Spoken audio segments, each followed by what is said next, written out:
This episode of Creative Chats is brought to you by the Reese Heard merch store. If you're interested in learning more, click the links down in the description below, or keep watching to find out more. Let's get on with the video!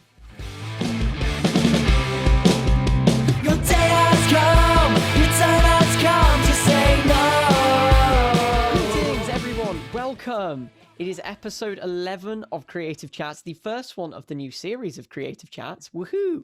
And what a great way to kick off the new series with the amazing singer-songwriter MOG Jones. MOG, please introduce yourself. Hey, I'm Mog. I make weird music. And yeah, that's me. Fairly simple. Fairly simple. Awesome. And you're here today. Well, you're here today for many, many reasons. But recently, in fact, was it last week? It must have been last week. Week, yeah. You released an album. So you're a singer-songwriter. So you're a singer-songwriter from Cornwall. That's me. And you've just released an album. So tell us a little bit about the album. For people who've never heard of you before. What do you do? What's this album? Your sales pitch. Here it is. Awesome. Okay. This is not hard at all. The album is a weird sort of country western inspired affair. It's produced by me and my sister. It's been recorded in my bedroom during lockdown and produced in my sister's bedroom in London. And it's kind of got some good Britpop inspiration. It's got some glam rock inspiration. It's got a bit of everything. It's kind of quite wild, really. So yeah. Very exciting. Very, very exciting. Yes. So of course you recorded it here and it was produced up with your sister in London. So that's really cool. So how long have you been working on this album for then? So we've been basically, I decided I wanted to do an album in September of 2019. And I started to put the songs together for it then, and I did this crowdfunder thing, which obviously you know about. And yeah, we kind of crowdfunded the album to begin with, and then I was due to record it last March in the studio, and it was quite literally this day last year that I was supposed to be in the studio recording it, which obviously this day a year ago is the exact start of lockdown. They kind of coincided, which is quite weird. So I didn't get to go into the studio to record the album. It got put off for a few months because we were just like, oh, it'll lift soon. It's all good. It's fine. We'll get to do it in the summer. It's not an issue. And then obviously we got to summer and it didn't look like anything was going anywhere or we weren't moving forward at any, particular speed. So I decided we were going to have to do it with whatever we had going. And yeah, so since last September-ish, we've been going full force recording it and stuff and getting it done. Very exciting. Yeah, it's been wild. That was the worst possible time. I think a lot of us had that sort of thing that we were all kind of gearing up to do stuff, and then it just kind of ended because of lockdown. Yeah, there's hope on the horizon. No, there is hope that we can get out. There is hope. It's close. It's in eyesight. Yeah, but it's really good that you were still, because even with the lockdown, you were still able to get the album out, because an album's a big task. It's definitely been interesting trying to do it. I won't lie. Like, we've had our fair share of difficulties, and just like everything from like internet issues, like when trying to send the songs back and forth to each other has been a nightmare.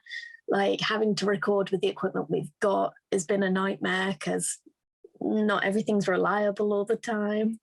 And when you've got to do all the mixing sessions and stuff like that on the internet, again, that is remarkably difficult when you're not sat in the same room. You can't hear the same thing going on out of each other's headphones and stuff like that. It's definitely difficult, but it's been good.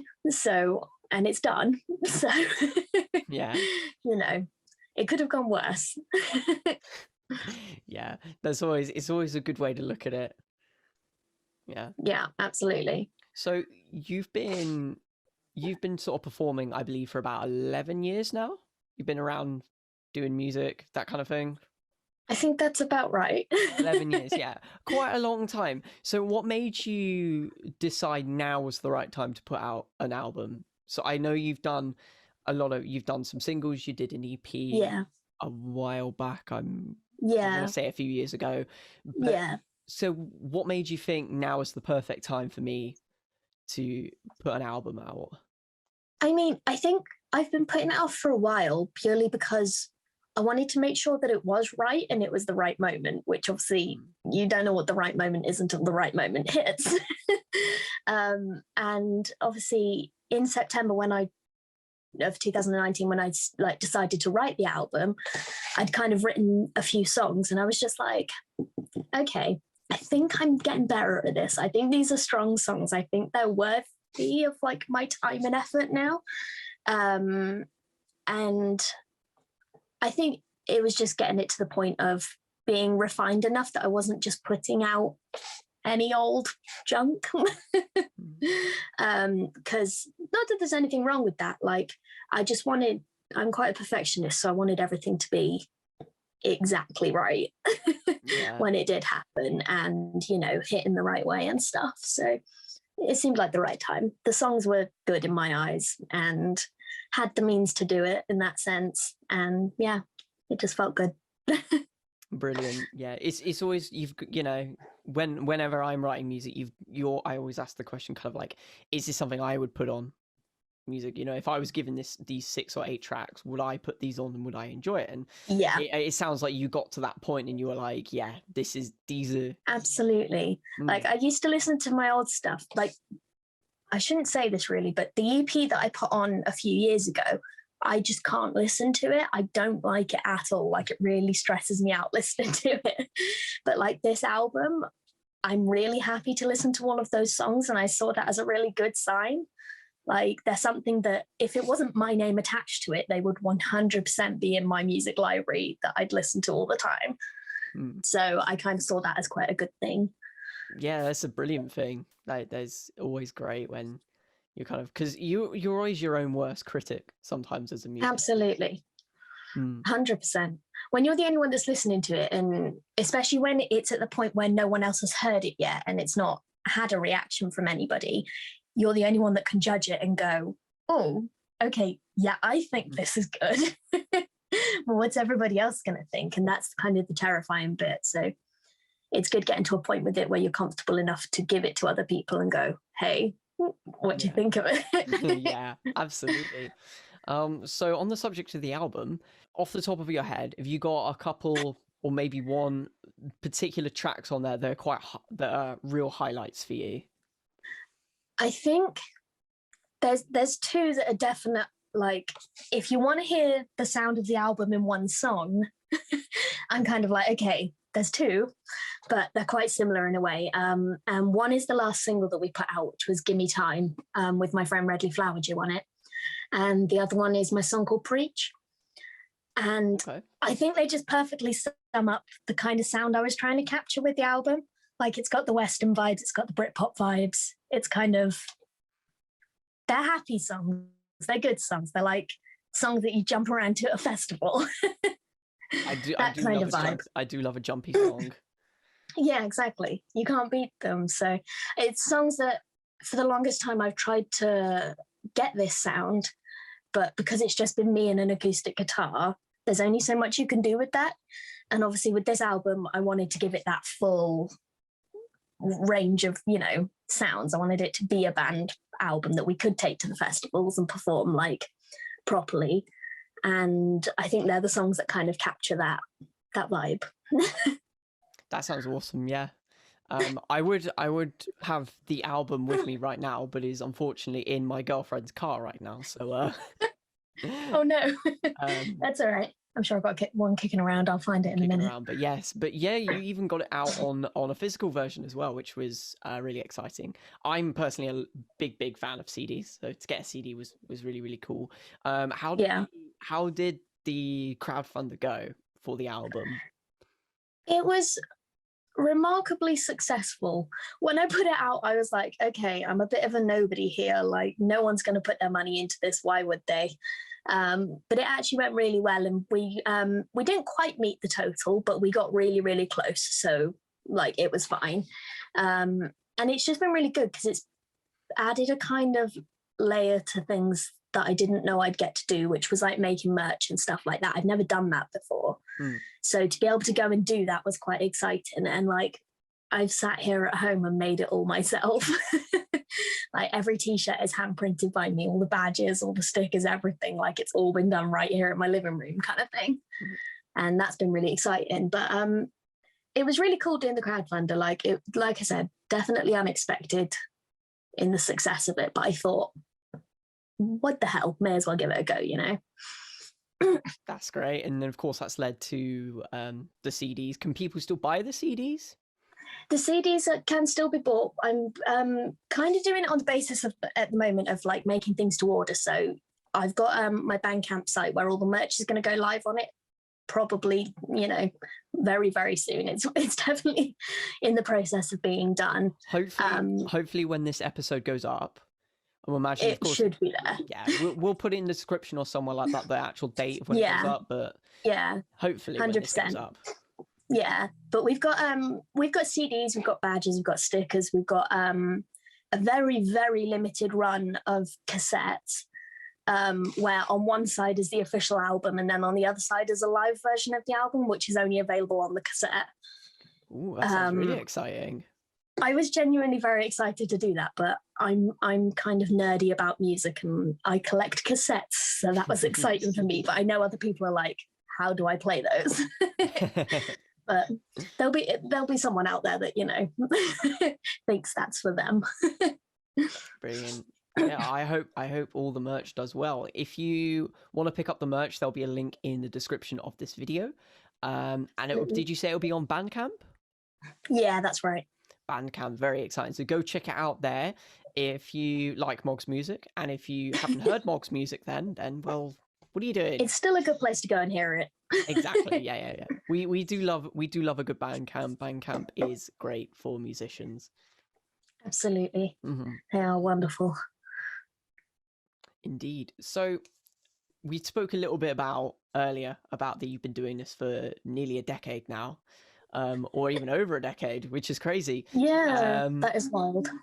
Yeah, and you've sort of, it feels like after following you on social media and stuff like that, you know, you've played loads of different places all across Cornwall. You've been, you know, almost every single venue I can think of. It seems like you've played at, you know, places I didn't even, place like the, you know, place in Falmouth that I didn't even know did music, like the pizza place, and you had a gig there, and I was like, I didn't even know they did music there. It's one of the best gigs as well. It's amazing at the stable, and free pizza. Yeah, it's a win. Absolutely. But where did it start? So of course, you know, this is all great, but yeah, where did it sort of start for you musically? So I was about 9 when I started to learn to play music. I wasn't very good at it. I put it down for about a year and went, oh my God, this is too hard. I'm not doing this anymore. And started to do it again when I was about 10. And then when I was 11, I started to busk, which I didn't do it a lot. Like, I think there's this kind of thing that when people say they're a busker, everyone imagines them being out there in the wind and rain every single day of their life, you know. But I was out in St Ives a fair bit over the summers and stuff like that. And just over time, like, I kind of started to get invited to open mic nights and things like that. And at that point, I'd never heard of an open mic. I didn't know what that was. And as things that, you know, happen in pubs at nighttime, why would I know what an open mic is? You know what I mean? Like, at 11, it's not really somewhere you go at night. But we got invited to them anyway, and started to go to a particular one in St Ives called the Kettle and Wink. And everyone there was just really, like, genuinely so supportive, like, of everything we were doing. I remember the first day we went there, we sat in a huge circle in the like, downstairs area of this pub, and I was absolutely terrified. Like, I can't even explain how scared I was.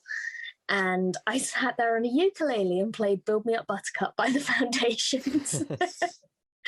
And then like that was it. Then we went most like every single week when it was on, and kind of, I suppose, honed a skill by doing it. But yeah, I don't, if I hadn't have done those, I'm kind of like, I don't know that I necessarily would have gotten into this in the same sort of way as I did. Like, because certainly to begin with, I wasn't very good. So it was a nice opportunity to be able to actually like practice in front of an audience and stuff. And it kind of takes the fear away now of being in front of an audience. Like it's just second nature to me. It's not scary anymore, which is nice. That's a great story. Was the performance side, was it something that was there a big fear factor of performing in other people that you had to overcome, or was it something that you just loved doing? It was kind of a decent 50-50 split, because I've had my fair shares of, I really, really want to do this, but also I'm going to run away. But definitely the love of it has kind of helped push me up there, if you know what I mean. Like I've known that it's always what I've wanted to do. And so that's kind of been enough to force me up on stage to do it, even if I've been scared. So yeah, it's kind of, it's a weird one. Fair enough. Yeah.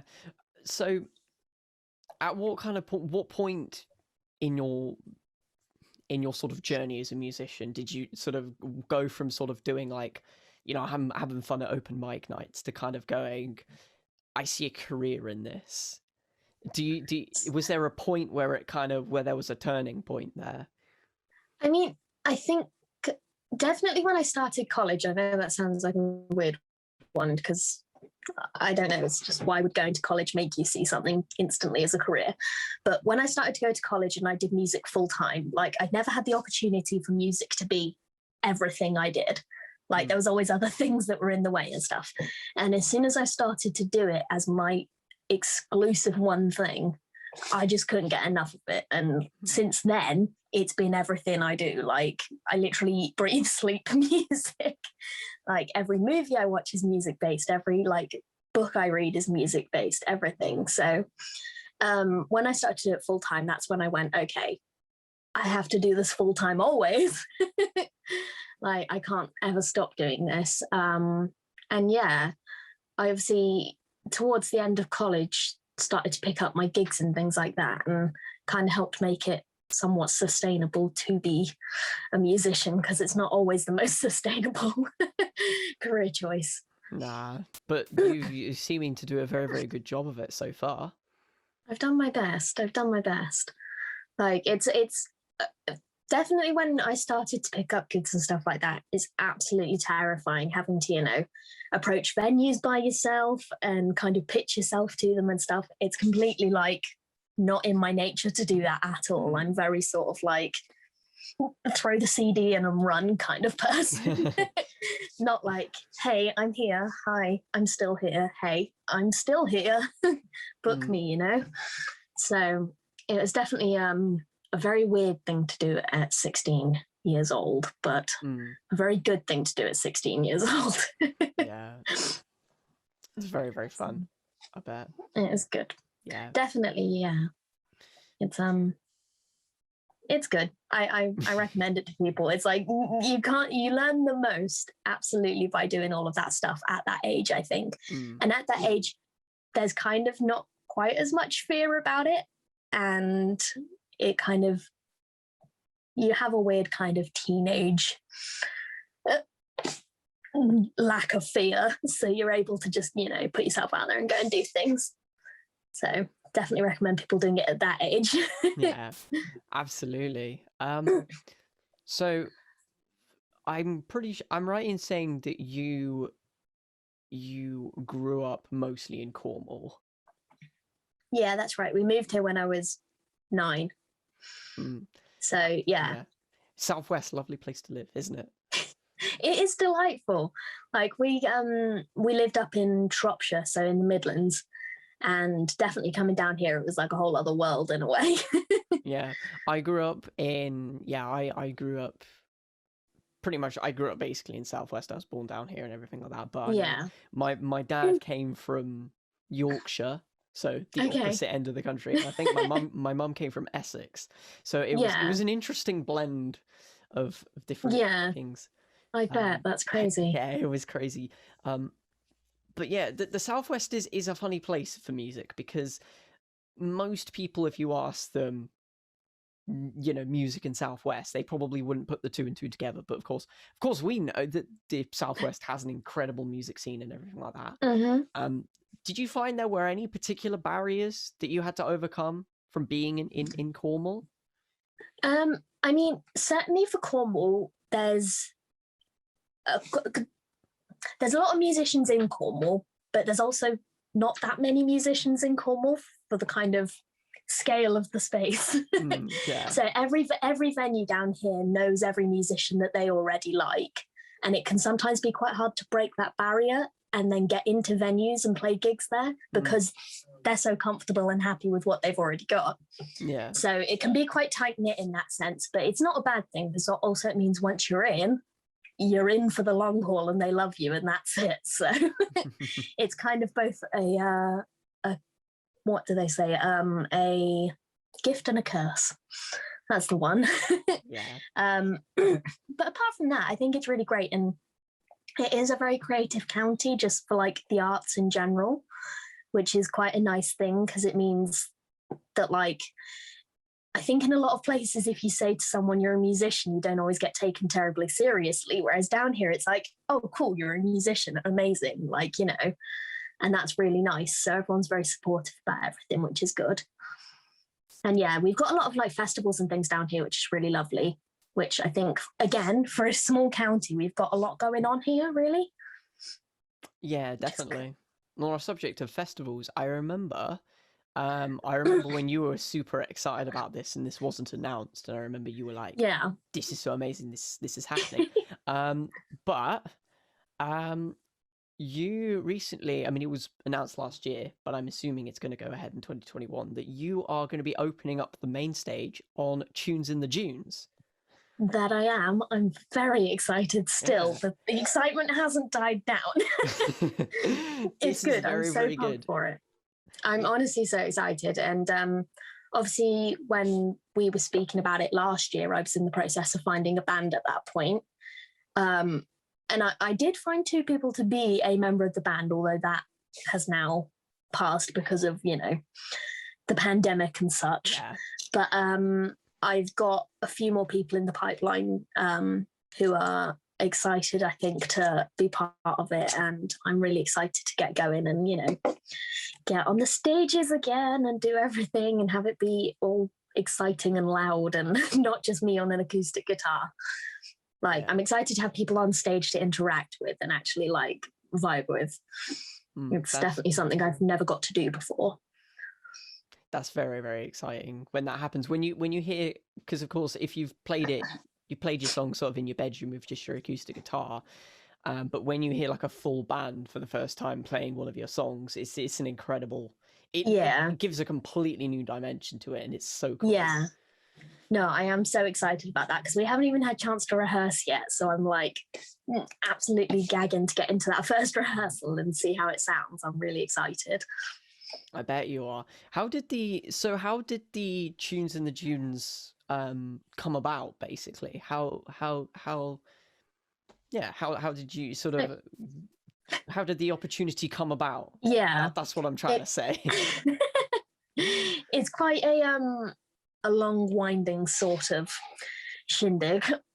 So one of the gigs I did at a place called Watchful Mary in Watergate Bay in Newquay. Mm-hmm. Someone who's involved in booking the gigs there was involved with booking the gigs for the Little Orchard Cider Festival.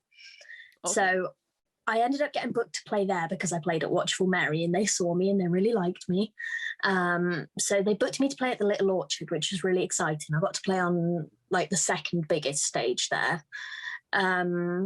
And that lady happened to be there at that gig that day and saw me actually playing and doing it. It wasn't just word of mouth this time. And so we got to be really friendly anyway. And yeah, like we've just ended up being really good friends and she's a great contact to have. She's called Lou. everyone down here seems to know. She's one of those where if you're in the music industry down here, you know a handful of people. There's about 5 people that you're guaranteed to know, and she's one of those that like everyone knows her. She's famous in Cornwall. And yeah, so Lou got in contact with me the one day, and she said she was kind of speaking to people about, giving her advice out. This was kind of at the beginning of the pandemic a little bit, or just before that. And she was offering all her advice anyway, about how to get gigs and things like that. And then post that, she offered me the gig at Tunes, and I'd have been a fool to say no.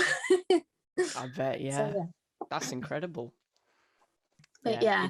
It's incredible sometimes how small the world can be. Like, I know exactly what you mean with the 5 people. Yeah. Everyone knows.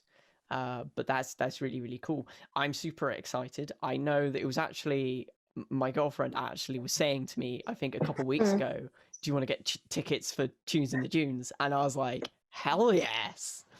My bank account had words with me afterwards. Oh yeah, I bet. But it's worth it though. I bet it is. The people playing are going to be, great. Other than me, I disagree with that. I'm sure the viewers will disagree with that as well. I mean, hopefully, it would be a bit weird if I liked myself that much. But yeah, the people that are playing in my band potentially are also playing on one of the other main stages later on in the day after I've played. So definitely go and check them out. They're called the Resna.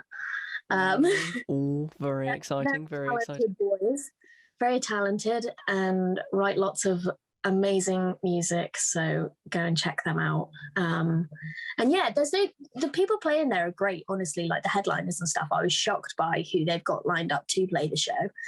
And I think out of all the festivals around at the moment, that's one that's just about small enough that should anything happen, it should still be okay, hopefully, to go ahead. That's very exciting. Nice. I know. Holding out hope. My hope with the whole pandemic thing, I think the one good thing that could come out is, of course, we're not going to get the Boardmasters, we're not going to get the Glastonburys, but what we will hopefully get are the Tunes in the Dunes and the Ocean Fests and the Sigma Fringe festivals and those ones, the smaller to intermediate festivals, which from my own experience are some of my favorite gig memories of going. Yeah, absolutely. And it would be amazing if those would go ahead. Yeah, 100%. They're kind of nice gigs to play because you're not necessarily overshadowed by the headliners. Like, as smaller people, it's quite hard sometimes to get people to come to the stages and stuff and see someone that isn't a big name because they're so excited by the big names. Whereas when you get to play the small festivals, it's a more even sort of playing field in that sense. And it's always just quite nice playing to those smaller audiences. Like, you can get a much better vibe from a smaller audience sometimes than you can get from a massive audience. So it's kind of nice playing those small festivals for that reason. I bet, yeah. Well, you're going to know all about it once you get the Tunes in the Dunes gig, which is very, very exciting. When is Tunes in the Dunes again? It's the 2nd to the 4th of September. 2nd to the 4th of September. Very exciting. Everyone make a note. Everyone make a note and go to it because I will be there, hopefully. I'm sure.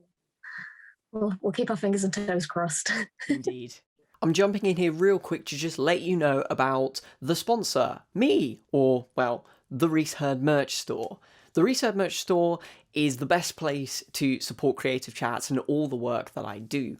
We have 2 amazingly designed t-shirts, we have some keyring accessories such as a bottle opener, and my favourite new addition to the store, the pick-shaped necklace. I really hope you like it. Check it out in the description below if you want to support me or the Creative Chats. And yeah, let's keep going with the video. Yeah, so I wanted to talk a little bit about, because of course, as we said, music is a very difficult place to break into. It can be quite tiresome sometimes, but you seem to have an amazing work ethic about working and sort of, you know, getting these gigs. Yeah. You gig tons. What are some of the things that sort of keep you going, to sort of keep pushing, to keep gigging, keep releasing music, doing all that? It's kind of quite a tough question, really, because I always think I never do enough. Like, I'm always doing everything all at once and still feel like I'm never doing enough. So it's a bit of a weird one for someone to say that I've got a good work ethic, because I could be, you know, doing everything possible on the planet and I still wouldn't think it was enough. But I think I've had that kind of want for such a long time to get somewhere and be like all of my idols in music and stuff like that, that I simply can't relent until I'm there. And I will do everything in my power I have to do to possibly get there. If that's, you know, writing 1 million albums before anything happens, that's what I do. If that's, you know, gigging in every single venue across the country before I get there, then that's what I have to do. But I don't know, honestly, just the love is enough for me. Like, I'm inspired by so many different musicians and how they got to where they've been and stuff like that. There's kind of, every time you get taken down by something, there's always a positive to pull from somewhere to be able to kind of keep on going with it. So, like, even say at the beginning of the pandemic, everything was looking a bit up in the air, shall we say, and lots of opportunities suddenly dropped because of it. But being able to write songs and being able to record the songs during that whole thing made it kind of very easy to carry on. So it's just, I think if it's meant to be in that sense, the love should be enough. And I think I have a lot of love there for it. So that's kind of how I keep my drive going. Just do the things that make you feel happy and that you love. Absolutely. I think if it doesn't make you happy, it's like, bin it off straight away. It's not worth it. It's not worth your time and effort. Because if it makes you happy, you know, you can put all your passion into it. You can put every single ounce of your, you know, gusto behind it, and it will go somewhere. Absolutely. So. Yeah. I remember speaking, I've spoken to a fair few people, and they've sort of said to me that sometimes they kind of feel guilty when they're doing, because they'll be like an artist or something like that, and they'll be constantly drawing and working on that, and they'll feel guilty because they're not working, they're just drawing, but ultimately that's the career that they're going in, so they are working, but it just doesn't feel it, because to them they're just doing what they love doing. Yeah, exactly. And ultimately, I feel like sometimes that's the best place you got to go. You got to get to the point where it just feels like you're just doing your hobbies. Yeah, but that's the thing. Paying you. Exactly, it's perfect, isn't it? In the long run. Yeah. It's like they say, isn't it? It's what do a job you love and you'll never work a day in your life, is the phrase they say, isn't it? Which I don't, to be fair, don't 100% agree with, because there's elements to this that I really dislike. Admin is not my favorite thing in the world, and having to email people all the time is a nightmare. But, you know, it's worth it in the long run, because you get to do all the cool shows at the end of it and everything. So it's worth it. It's good. If you love it, do it. Yeah. So with events over the last few weeks or so, there's been a lot of talk with lots of instances about, you know, equality and things like that. So I wanted to ask, sort of like, discuss a little bit about the music industry and your experiences about being a woman in the music industry, basically. And sort of, what are your experiences like that? Have you found that there are problems from your experience? I guess it's quite a sort of touchy subject, but it's a big question, but I think it's one that, you know, is worthy of talking about in that sense. So certainly down here on a smaller scale, everyone is absolutely lovely. Like, do you know what I mean? You can't fault it. It's amazing. The only thing I would ever generally say is girls just like aren't always necessarily pushed towards music in the same way, I think, as boys. So I think it's something where I feel like we should be inspiring more women to be involved in it, and to kind of chase their dreams a little bit more, and just to be supportive about the whole thing, because like it's definitely, and it's nothing against boys. It is absolutely not, because there's so many talented dudes in this world, it's unreal. But it's definitely a male dominated kind of industry, even so much as down to like roadies and stuff like that. There's barely any female roadies in this world. There's barely any female like stage managers. There's barely any female managers. There's and I think all of those careers should be made more kind of common knowledge to people, so that girls know that they can go for those jobs and know that that's a thing. It's a very, very strange one, I think, at the moment, being a lady. Yeah. But I just think it's good. And as, a female in the music industry, it's kind of nice to be able to use what I'm doing to show other girls they can do it too. Yeah. Is that a big part of your musical identity, I guess? Do you sort of take pride in that and put that into your music, or is it just something that kind of just comes along with you doing what you love? I mean, I do definitely, there is elements of it, maybe not directly, but like there is definitely elements of that. Like very much my music is, in a lot of ways, some of my lyrics and stuff, they're about, it sounds really cheesy, but they're sort of like, don't put me in a box kind of thing. Like you can't, I will very much make my own decisions, and I've always been terrible for being very, very stubborn and not doing what people tell me to do and stuff like that. And I think that perhaps if I was a boy, I wouldn't be told to not do those things, or be told to, not do music, or do music in a certain way, or any of these things. So my music very much follows that path of I'll do what I'm doing, and I'll do it well. And if you like it, you like it. But if you don't worry about it. Like it's not for you. So I just think, I think it's definitely part of my identity. It's not a big, foreboding kind of thing, but it's definitely well up there. I've dealt with my fair share of people telling me what to be because of who I am, and I haven't listened. And here we are. It's working out good so far. This is good. I like to think so. We're on a good path. Things are going well. Absolutely. So yeah. And are there any, because of course we're talking about inspiring other people to do, get into the music industry and everything like that. Are there any people, women in particular, that stand out to you that you like want to think that they inspire you in the music industry, whether that be local or nationally? I mean, there's definitely a fair few. A particular band that have inspired me over this past year have really made me sort of I can't think of what the word is. My brain is going so blank right now.